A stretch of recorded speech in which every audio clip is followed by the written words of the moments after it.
Hello and welcome to the RCB podcast powered by Kotak Mahindra Bank.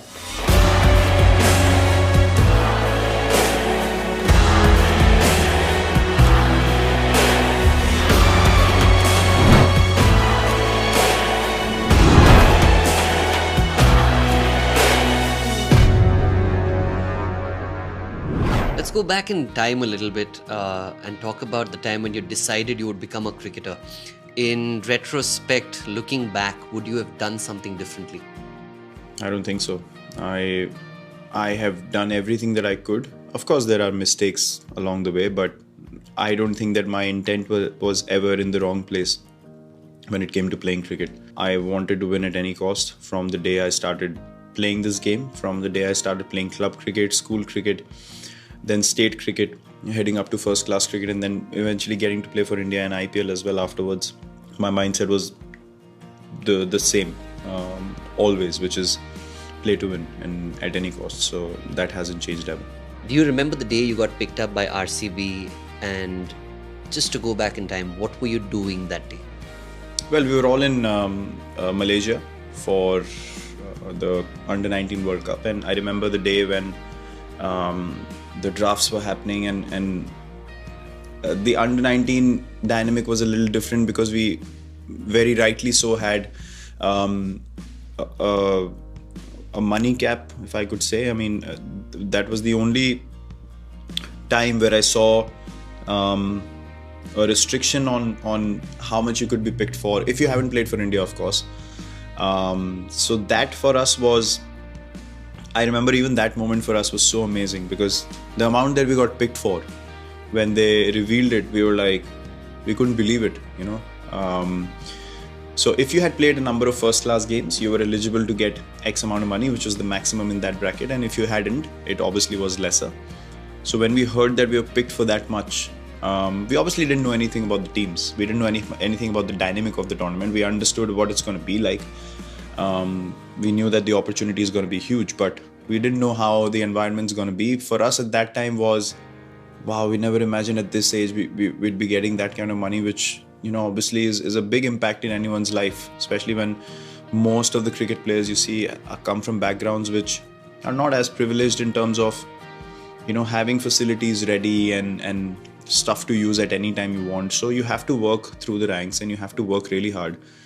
So it just gives you a new motivation in life that, yes, what I'm doing is going to reap me the rewards, which I believe should be the case when you've chosen it as a career. And I clearly remember we went absolutely crazy. There was one conversation where I heard from people that the Delhi team is interested to go after me, but then the dynamic of their squad turned out to be so that they went for Pradeep Sangwan, who was a left arm seamer, amazing bowler.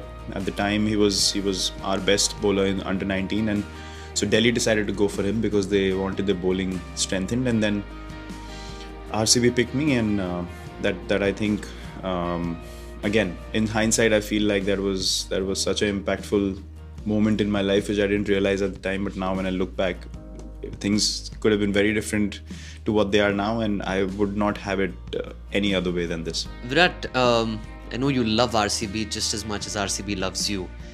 Even for a moment, for a second, while playing this IPL tournament, have you ever wondered, is the grass greener on the other side? To be very honest, I have thought about it, yes. I wouldn't shy away from it, and I've been approached many times as well to come into the auction, somehow put my name in there and stuff. And then I thought about it. I was like, at the end of the day, everyone has X number of years that they live, right? And then you die and then life moves on. And there would have been many great people who won trophies and this, that, and blah, blah, blah. But no one addresses you like that. No one addresses you in the room like, oh, he's an IPL champion or he's a World Cup champion. And it's like, if you're a good person, people like you. If you're a bad guy, they stay away from you. And eventually that's what life is all about. So for me, the understanding that the loyalty with RCB, like how I follow my life, is far greater for me than the fact that, yes, 5 people in the room would say, oh, finally you've won the IPL with whoever XYZ, and yeah, you feel good for 5 minutes, but then the 6th minute you could be miserable with some other issue in life. So it is not the end of the world for me. What this franchise has given me in terms of opportunity in the first 3 years and believed in me, that is the most special thing, because as I said, there were many teams who had the opportunity, but they didn't back me, they didn't believe in me. So now when I'm successful and I should fall to the opinion of people saying, but the IPL. This was the case with me till 2018 England tour happened. For 4 years of my life, I was doing well everywhere in the world. The only thing was but England. So there's always going to be buts. You literally can't live your life like that. And I just carry on doing my own thing, and I actually honestly don't even bother about a third person beyond myself, Anushka, discussing things and just being true to ourselves, and that's it. For me, nothing else or no one else's opinion matters at all. Catch the RCB podcast powered by Kotak Mahindra Bank on Spotify, Ghana, Amazon Prime Music and Apple Podcasts. ये है मेरा drivers licence, माई metro card और ये है मेरा fan card.